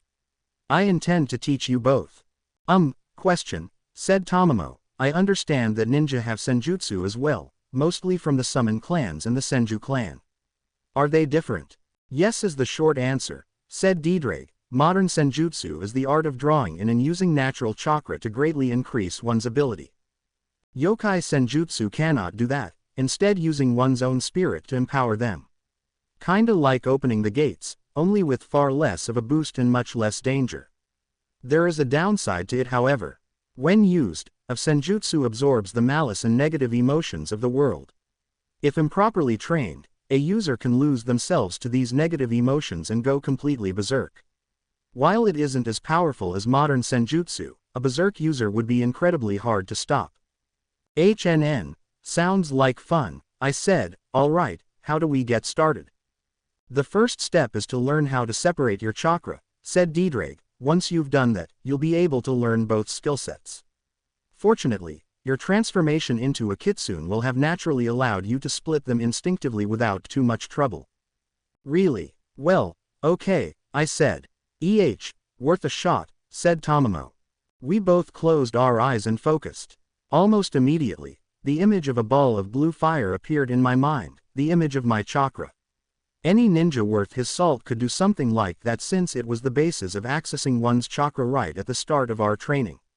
Then, I imagined the ball splitting into two and it did just that, one purple, the other yellow. I clenched my fist and opened my eyes to see a small orb of pale blue fire floating in front of me. Neat, Kitsune Bai, I said. Yep, the most basic of all Kitsune magic, said Didraig. I glanced over at Tamamo, who was now juggling multiple balls of blue fire. So, what now? I asked. Now, we can get started on some real training, said Didraig. Alright, bring it on, said Tamamo. Oh, you'll regret that, I muttered as Didraig burst out into evil laughter. The weeks following the team assignments flew by thanks to a combination of doing missions and Didraig's training. During that time, the two of us had quickly discovered our talents lay in different areas of the yokai arts. Tamamo was excellent at curses and the use of illusions and reflection-based magic, allowing her to create illusions matched only by the Sharingan, curse her opponents with everything from dizziness to hair loss and reflect their attacks right back at them. I on the other hand was better at using Kitsunbai and other combat-based Yujutsu techniques. I was also way better at Senjutsu or ki usage as we referred to it. I was far from mastering it though and couldn't use it for long without risking succumbing to the madness of thousands of years' worth of malice that saturated the world. Of course, we didn't spend all our time training. We made time for hanging out with friends, which led to my current position under Hinata's glare. "Alright Naruto, who is she really?" she said. "There's no way she's from some random village, not with the skills she has." I sighed. The truth is, I didn't want to lie to Hinata. We'd been friends for so long and she was the first person who I told about the boosted gear. The problem was, the Hokage had listed it as an S-ranked secret, so telling her could be a risk. Plus, telling her that my partner was the former Kyuubi no Yoko didn't seem like the best idea. "Hinata, I want to tell you, really," I said, "but I don't know how you'd take the information. It's kinda dicey." "Try me," said Hinata, not letting up on her glare. I sighed again. "Alright, but it's an S-ranked secret," I said. Hinata looked surprised. "Is it really that important?" she asked. "More like dangerous, for both me and Tamamo," I said. "Seriously, if it gets out to the wrong people, we could end up dead or worse." Hinata hesitated, before nodding. "Alright, I'll keep it a secret," she said. "I just want to know what Tamamo is to you." I smiled. "Tamamo is my oldest friend," I said. "She has quite literally been there for me since I was born." "What? How is that possible?" asked Hinata. I took a deep breath. This was it, the moment of truth. 12 years ago, the fourth Hokage killed the nine-tailed fox, I said, holding up a hand to stop Hinata from cutting in, or rather, that's what everyone was told. In truth, he couldn't kill it. You can't kill a sentient mass of energy after all. Instead, he sealed it inside a baby. I pulled up my shirt and willed the seal to appear to Hinata's wide eyes. "Into me," I said. But what does that have to do with Tamamo?" asked Hinata. "I'm getting there," I said. Shortly after I entered the academy, I met the fox and Deedrade when Deedrade pulled me into my mindscape to chat. The fox? Well, it wasn't like what I was expecting. What do you mean?" asked Hinata. "Well, the first thing it said to me was to buzz off and stop disturbing it," I said with a snort. "Believe me, she's far from a rampaging monster. In fact, she's loud, immature and acts more like someone our age than a century-old fox. She taught me quite a bit about seals, but mostly, all she did was give me a headache." "Wait, that sounds like," muttered Hinata, before her eyes widened. Wait, you mean?" "Yep, Tamamo no Mei used to be the Kyuubi no Yoko," I said. "She's not anymore though." What? It was a side effect of the method I used to get her out of the seal," I said. "She didn't deserve to be locked up, not when her only crime was being controlled by a nutjob out to destroy or take over the leaf." Since I couldn't break the seal without killing both of us, Deedrade suggested the next best thing. Transfer Tamamo's soul into a new body. The end result, Tamamo is now lacking 99.9% of her old power, ranking just above a Jonin, and yet she's never been happier. "So, the fox ears and tail aren't a bloodline?" asked Hinata. Yes and no," I said. "Actually, they were my fault. See, the ritual was supposed to put her in a human body, but to get her into it, her chakra had to flow through my body. In the process it activated and transferred a very old dormant strand of DNA from the time before the sage, transforming the body into a yokai." Hinata frowned. "Wait, if it passed through you and it was your DNA that made the change, does that mean you were affected too?" I coughed into my fist. I shoulda known that wouldn't slip past you," I muttered. "Yes, it did change me too." Can I see?" asked Hinata. I lowered my head and let my transformation fade, revealing my orange ears and tail. I didn't really think that Hinata would be put off by it, but a small part of me still didn't want to see the look in her eyes. My ears twitched as I heard Hinata approach. Then, cute. I yelped as Hinata grabbed me and dragged me into a tight hug, her free hand rubbing my furry ears. My eyes widened at the feeling, before drifting shut in pleasure as I instinctively tried to push my head further into her scratching fingers. I was barely aware of a rumbling sound emerging from my chest, but Hinata was and gave another squeal. "Ah, you purr too," she said. "That's so cute." So yeah, at least things were good with Hinata. A few days after that, I found myself being confronted with both a blushing Hinata and an eager-looking Tamamo who told me that they had come to a decision that they were both going to date me. Now, despite what you might think, that wouldn't really raise that many eyebrows, other than the fact that the Hyuga heiress was dating the demon brat. In a ninja village, where the average life expectancy was rather short, it was rare to find people in monogamous relationships. Most people, even those who were married, were in open relationships, and the general reaction to people being caught cheating was, "Why the hell wasn't I invited?" rather than, "You bastard bitch." The only real exceptions to that are the Hyuga and Uchiha clans. The former due to the sticks up their asses, and the latter because 90% of them were dicks and thought everyone else was below them. Following the reveal of Tamamo's former identity and my new race to Hinata, things mostly continued as normal. We trained, did missions and went on dates, occasionally interrupted by an overeager Hanabi, who Tamamo had basically adopted as a younger sister and who had adopted me as a big brother.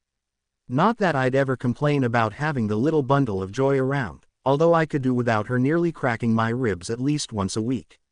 That girl was strong. Normally, we used shadow clones or shikigami to do missions so we could train, but occasionally we actually went and did them ourselves to serve as a break from training. Unfortunately, this time we did that. The mission we ended up with was catching Tora. "This cat is not normal," growled Tamamo as she held Tora at arm's length to stop the little bugger from clawing her eyes out. "That is an understatement," I said as I channeled ki through my body to heal the scratches Tora had scored across my face. "Seriously, I thought Kakashi's team caught this stupid thing 2 days ago. Let's just get this little monster back and get paid," growled Tamamo, "before I wring its neck."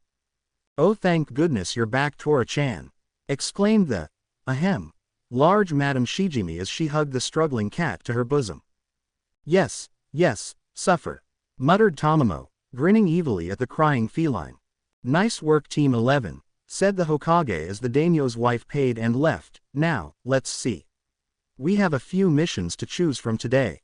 The old folks' home needs some volunteers for the Resistance weekly sponge baths. There's a request from the hot springs for digging a new pool and..." "Tora. No, catching Tora again," finished the Hokage. "So, which will it?" Poof. He was interrupted by a puff of smoke appearing in front of him that cleared to reveal Pakun with a scroll in his mouth. "Sorry for the interruption, Lord Hokage, but I have an urgent message," said the Ninken around the scroll. The Hokage's eyes sharpened as he took the scroll and opened it. After a moment scanning the scroll, he glanced up at Tamamo and I. "Team 11, he snapped suddenly, and we both instinctively snapped to attention. "I have an urgent mission for the two of you. Normally, this would be assigned to Chunin, but I trust that you can handle it. I have just received word from Kakashi and Team 7 that their client lied about the parameters of the mission and that they have run into enemy ninja. While they have agreed to continue the mission, Kakashi has requested assistance. You are to leave for the wave as soon as possible and provide support, understood?" "Sir," we said and vanished. Since we kept a set of mission-ready supplies on us at all times in seals, Tamamo and I immediately headed to the gate, pausing only to snag a copy of the latest bingo book. "You know that we're likely to run into Zabuza on this mission, right?" asked Tamamo as we jumped through the trees. "Yeah, makes me wonder what they were thinking continuing the mission," I said. "Probably Sakura and Sasuke," said Tamamo. "I don't think that Shino would be that dumb from what I've seen, and Kakashi would know better." "Yeah, you're probably right," I said. "Enough talk, we should hurry." Hi. We sped up more. The trip from the Leaf to the Wave took about 3 days at a normal civilian pace, but at ninja speed, it was possibly to make the same trip in a few hours. It was actually kinda scary to think that in this world, I could run faster than a car. Anyway, as we weren't held back by an old drunk, it didn't take long to reach the sea, where we didn't even slow down and started sprinting across the water. It took 5 minutes to reach the other side, and almost immediately, we ran into a fog bank. "This isn't normal fog," I said as I scanned my surroundings and found that they were saturated with chakra. "It's full of chakra." "Hidden mist jutsu," said Tamamo. "Most likely," I said. "Damn, I was hoping to keep these hidden for longer, but I guess that's not possible. I focused for a moment and my ears morphed from human to fox and my tail emerged. In my full human form, my senses were somewhat more limited than in my true form, and in this environment, I couldn't risk it. Plus, it was much easier to use ki when I wasn't focused on maintaining my human form. You know, you look much better like that, said Tamamo, and I know Hinata-chan would love for you to have your ears out more often. I rolled my eyes while trying to suppress a blush. Ever since seeing my true form, there was nothing Hinata loved more than petting my ears, and Tamamo had gotten in on the fun too, both as the petter and the petty. Not that I'd ever complain about either, seeing as having my ears petting was one of the most pleasurable things I'd ever felt. I know, but you know how the civilians would react, I said. True, but they can't do anything to you anymore, said Tamamo. You're a ninja now and can protect yourself without backlash. True, still, I'd rather keep it quiet for now. Tamamo shrugged. Your choice, she said. My ears twitched. Hold up. I think we're coming up on something, I whispered. Tamamo immediately became serious as we came to a stop, both straining our enhanced senses to the limit. A moment later, we caught the sound of splashing water and buzzing insects and took off in that direction. It didn't take long to find sight of the battle. Sasuke was unconscious with blood leaking from his temple, with Sakura kneeling next to him while Shino was still in front of the bridge builder, using his Kikaichu to keep Zabuza's water clone at a distance. The original was stood on the water with Kakashi in a water prison. What does Pinky think she's doing? Hissed Tamamo. Proving what a horrible ninja she is, I muttered. Right, you take out the water clone and help Shino keep Tazuna safe, just in case. I'll free Kakashi. Got it, said Tamamo, and we both jumped off the branch. Third person Pav. Zabuza was disappointed. When he had heard that the demon brothers had been defeated by the shinobi Tazuna had hired, he'd been exited. He'd been hoping for a decent fight for once. When he'd seen that the team leader was Kakashi of the Sharingan, he'd only got more excited. Surely a team trained by the legendary copy ninja would be incredibly strong, right? At first it seemed that he'd get his wish when Kakashi matched him blow for blow, even managing to copy his water clone through the mists. Then, once he had got the upper hand and trapped Kakashi in his water prison, he had turned his attention to the kids. That's when things started to go downhill quickly, when the brat with the duck's butt hairdo stepped forwards and arrogantly demanded that he release Kakashi and hand over his sword in the name of the great Uchiha clan, egged on by the screeching, pink-haired crossdresser. Zabuza had been completely floored by the utterly incomprehensible demand. He knew that the Uchiha clan had a reputation of being arrogant, but they usually had the skills to back it up even if it was stolen half the time, and weren't stupid enough to simply demand their enemies surrender like that. And that pink howler monkey thing, how in the world did it become a ninja? Wasn't the leaf supposed to be the strongest in the elemental nations? His opinion didn't improve in the slightest when he created a water clone to deal with the brats, and the Uchiha brat swaggered forwards the clone, only to get smacked aside in a single move. The pink thing then promptly proved that she was an awful ninja by abandoning the old man and rushing to the Uchiha's side. Now, normally Zabuza wouldn't give a damn since it made his job easier, but now he was just insulted. Those two were an insult to the title of shinobi. At least the Aburame kid was doing his job properly and was actually doing a good job of keeping his clone at bay with his bugs. Enough playing around, he hissed. Time to die, old man. The water clone moved forwards as the bug user tensed. However, before the clone could attack, something came shooting out of the tree line and split in half. One shot towards his clone and shot a barrage of blue fireballs at it, dispersing and evaporating the water, while the other one was coming right for him.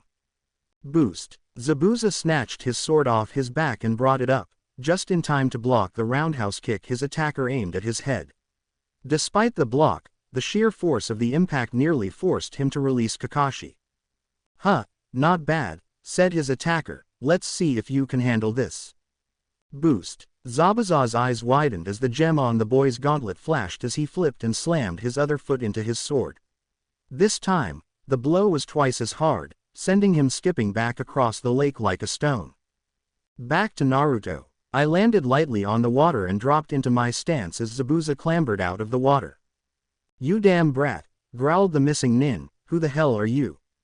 I smirked. Oh, I'm just a fox who happened to be passing by, I said. Now, why don't you run along and leave the bridge builder alone?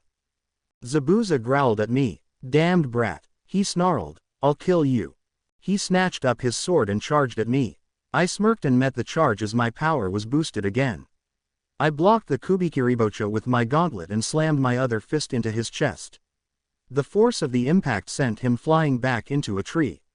I clasped my hands together and green fire appeared on my hands and the tip of my tail. Kitsune style. Fox lightning. I slammed my hands into the water and the green fire surged out, moving like lightning as it surged across the water towards the missing nin, forming into the shape of a massive fox with equally massive teeth as it did.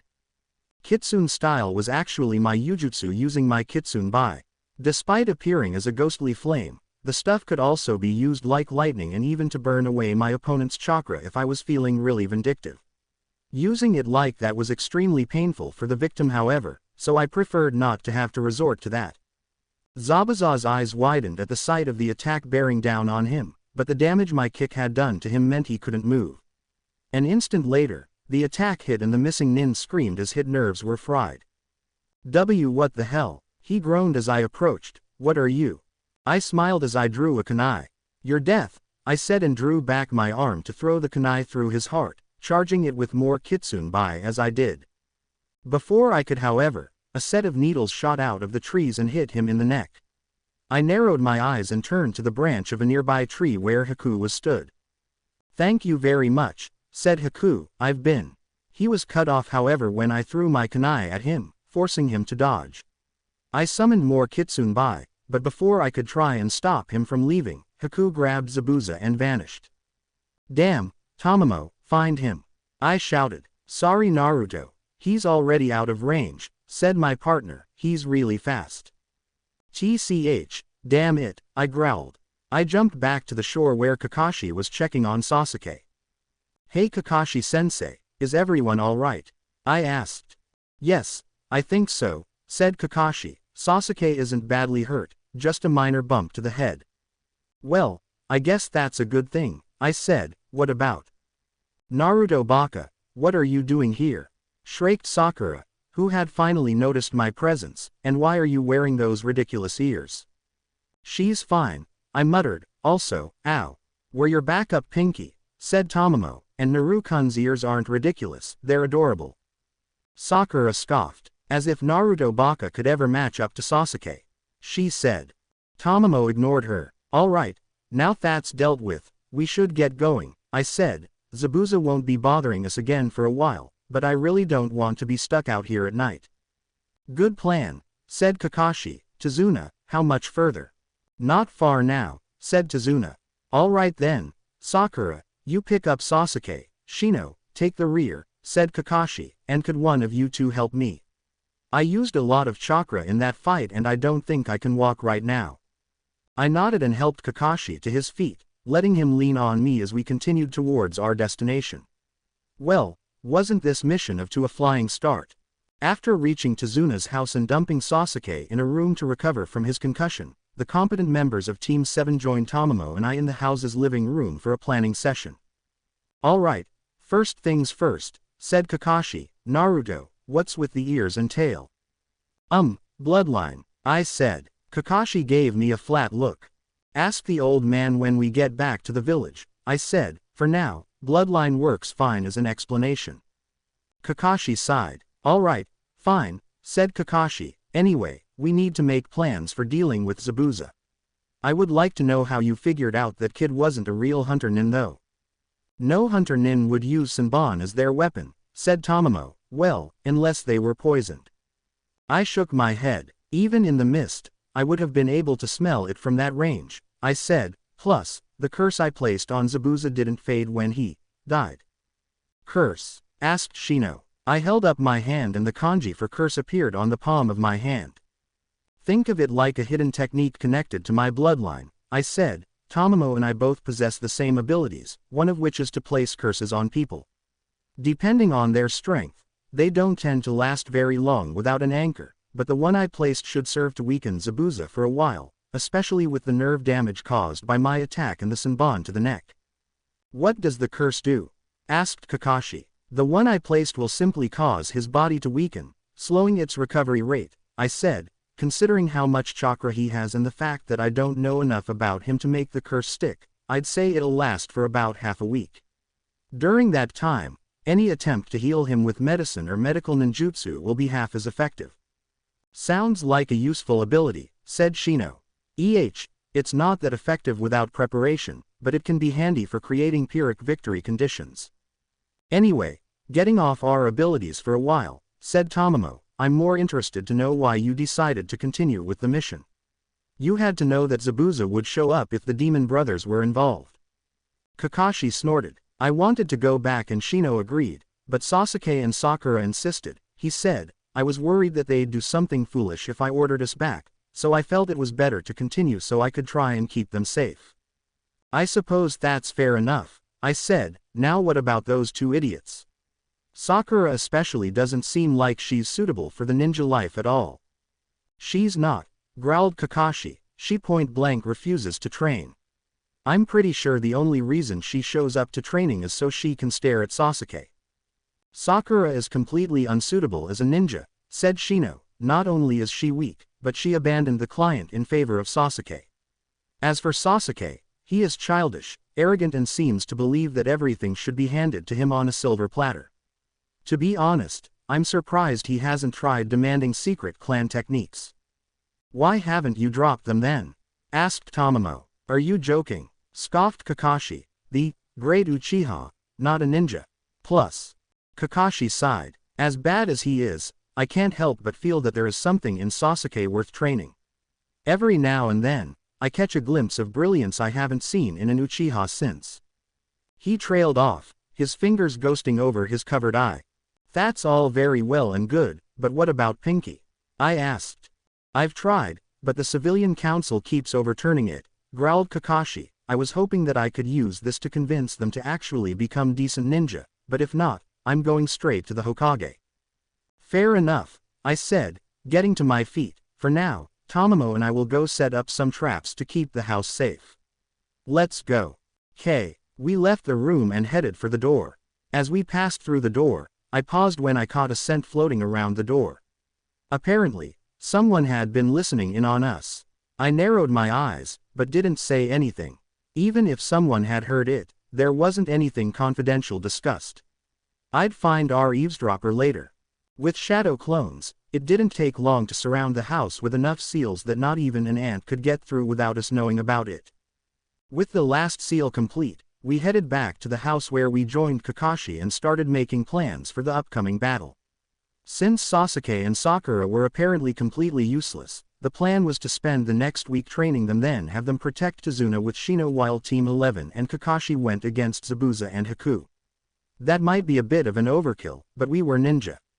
We don't play fair. You're all wasting your time.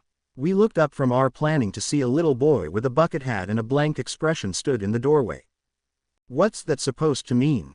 Asked Tamamo. Inari, there you are, said Tazuna, who had been sitting in the corner of the room listening on our planning session. Come give your grandpa a hug. The little boy did just that. Inari, say hello to these ninja, said Tsunami, they're the ones who protected your grandpa. Inari fixed us with a glare. But mama, they're all gonna die, he said, no one can beat Gato. You mean a little bloke with more money than brains and an army of barely trained thugs? I asked. You've never seen a real ninja fight, have you? Inari scoffed. Like that'll matter, he muttered, I'm going to my room.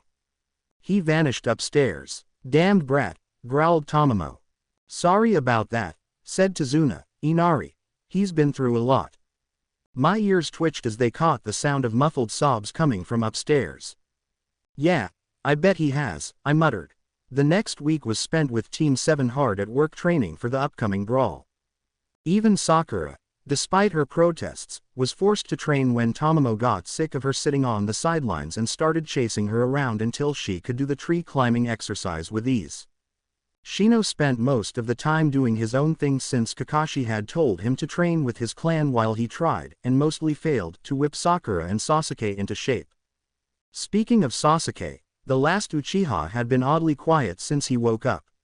I had honestly expected him to pitch a fit out our presence, but he seemed to spend most of his time deep in thought, when he wasn't training. He seemed troubled about something and I was almost tempted to ask what was wrong. Then I remembered I didn't care. This is sickening, I muttered as Tazuna and I walked through the streets after a day working on the bridge. The town was in absolute shambles. I don't think there was a single building that wasn't on the verge of falling down and every street corner and doorway had homeless people begging in them. I know, said the bridge builder, it's been like this ever since Gato took over. People have lost all hope and this is the result. I grabbed the wrist of a man who tried to pick my pocket and tossed him down the street without looking as we walked into the grocer's. It was bleak is probably the best word for it. You know, Naruto and I could gather some stuff from the woods, I said. I know, but we still need things we can't get from the woods, said Tazuna, besides, every little helps. I sighed and nodded, he had a point. As the old man was haggling, I leant back against the wall and watched the passing crowds, scanning for any threats. Instead, all I saw was more sights that got my blood boiling. Kids dressed in rags begging on the streets, downtrodden villages and more than a few young women being forced to sell themselves on street corners. I gritted my teeth, barely noticing as my sharpened fangs cut through my lip, drawing blood. I am going to burn Gato to ashes, I growled as Tazuna stepped out of the shop. He didn't say anything, just patted me on the shoulder. That evening, dinner was much like all the others. Sakura refusing to eat much, despite the fact I could hear her stomach rumbling from across the table, an exhausted-looking Sasuke mechanically eating silently, Kakashi and Shino quietly discussing how his training was going, Tamamo creating ofuda with one hand and eating with the other, Tazuna drinking and Inari glaring. Naruto, Tamamo, tomorrow Sakura and Shino will take over as Tazuna's guards, said Kakashi, they've finished their training for now. Right, thanks, I said, that'll give us a chance to do some training of our own before we have to face off against Zabuza again. Crash. Why? We all looked to the source of the noise where Inari had just slammed his hands down onto the table and was now glaring at us. Why are you trying so hard? Demanded the little boy. No matter how much you try, you don't stand a chance against Gato's men. No matter how hard you try, the strong always win and the weak always lose. I snorted. Kid, you have no idea what you're talking about, I said, Gato's not strong, he's just a. Shut up. You have no idea what we've been through. You have no idea what it's like to suffer like we have. Snap. I moved without thinking, grabbing Tamamo and pinning her to the table before she could try and rip Inari's throat out with her fangs. Let me go, Naruto, snarled the enraged fox. Not until you calm down. I snapped. You can't kill him, Tamamo, he's just a kid. But he has no idea what he's talking about. Like you said, he's just a kid. Tamamo snarled one more time, before going limp under me. I carefully let her go, ready to snag her again if she tried to go for the boy again, but instead, she shot one last poisonous glare at Inari and vanished in a puff of smoke. A moment later, a red fox came streaking out and vanished through the door. Started Inari. Don't thank me, brat, thank her, I said, cutting him off, because if she hadn't forced me to stop her, I would have been the one to snap. Inari jerked back as I turned my head and fixed him with a single-eyed glare. I had no doubt that at that moment, my eye was either Kyuubi red or Dedrake green from anger, although which I have no idea since it had been a while since I'd been this angry. You say we don't know what it's like to suffer. Try getting kicked out of the orphanage at just 4 years old. Try being overpriced for moldy food, being sabotaged at the academy by people hoping you'd die on a mission. Try being locked up in what amounts solitary confinement for years for a crime you didn't commit. Try seeing your comrades die in front of you. Try seeing your whole family murdered by someone you loved. Or if that's too much to think about, try walking down the high street. You think you've suffered? Not even close, you damned coward. Naruto, started Sakura, but I ignored her as I stormed out of the house. I needed to break something before I broke Inari. To be honest, I'm not sure why I blew up like that. Normally, I had far better control over my emotions than that, especially when it came to events I knew were coming. Maybe it struck a nerve because I had actually been through some pretty nasty shit, even without the beatings, or maybe it was because of what I'd seen in town in the week we'd been here. Either way, I needed some time alone, just like Tamamo. I'd probably wake up with her in my arms tomorrow. I reached a suitable-looking clearing and immediately snapped into a set of cicadas that blasted apart the trees around me. I was so focused on letting out my anger that I hardly noticed that some trees were being stripped of their bark and leaves, despite the fact I was barely touching them. Third-person POV, Haku. The sun was just peeking over the horizon when Haku left the hideout. She had spent the last week trying desperately to figure out why Zabuza wasn't healing as quickly as he should have been and why he seemed so weak compared to normal. It was almost like he'd been poisoned, but she couldn't find anything. Still, whatever it was had finally worn off and she'd been able to finish the healing process. Now she just needed a few more herbs and Zabuza would be combat ready by tomorrow. She hummed to herself as she gathered the herbs she needed, accompanied only by the birds that fluttered around the trees. It didn't take her long to reach a clearing where she knew many of the herbs she needed grew, but as she left the tree line, she froze in shock. The clearing was a mess, with scattered trees and rocks, burnt stretches of ground and a few trees that had somehow been completely stripped of bark and leaves. In the center of the devastation lay a red and yellow lump that, upon getting closer, Haku's eyes widened as she recognized the boy as the one who beat up Zabuza, laying in the flowers with a small, red fox curled up in his arms. Of all the days to leave my Senbon behind, she thought, damn, I wish I could just leave him be, but I can't risk him getting in Zabuza's way again. She approached the sleeping figure and knelt down. And he looks so cute with those ears too. She reached out to break his neck, but before she could touch him, she hesitated. No, she couldn't do it. In battle was one thing, but she didn't want to kill this boy in cold blood. Instead, she gently shook his shoulder. Hey, wake up, she said, you'll get a cold sleeping out here. That's not likely, said the boy, opening his eyes. I'm pretty resistant to illness and I've got my own personal hot water bottle. He indicated to the little fox, which was looking at her curiously. The boy stood and stretched, twitching his ears and flexing his tail as he did. So, what's a pretty girl like you doing out here this early in the morning? He asked. I'm gathering herbs, said Haku, indicating to her basket. A friend of mine got hurt and I need them to heal him. Haku twitched slightly as the blonde fixed her with a piercing look. So, what are you doing out here? She asked, looking around at the destruction. Well, I sort of lost my temper last night and needed to let off some steam, I said. Haku blinked and made a mental note not to do anything to rile up this young ninja too much. Wow, you must be really strong, she said. Yeah, I guess, said the boy, but I still got a long way to go. Haku stood. Well, I should be going, she said. Tell Zabuza we'll see him tomorrow, called the blonde. Haku froze and whipped around, but the boy and his fox had already vanished. She gulped and gripped the red crystal pendant she wore around her neck. Tomorrow was looking to be a very interesting fight. Naruto's POV. Why didn't you do anything about her? Asked Tamamo as we landed in front of Tezuna's house. Because there was no point, I said. We already know her tricks thanks to my future knowledge, and even if she does pull something new out of her ass, we can deal with Hyoten. I guess you're right, said Tamamo. I just smiled and patted her on the back. Thanks for watching, guys. Hope you all are enjoyed this video. If you do, please leave a like, share and subscribe. Also don't forget to support author of this fanfic. So let's end this video here. Until then, see you in next video.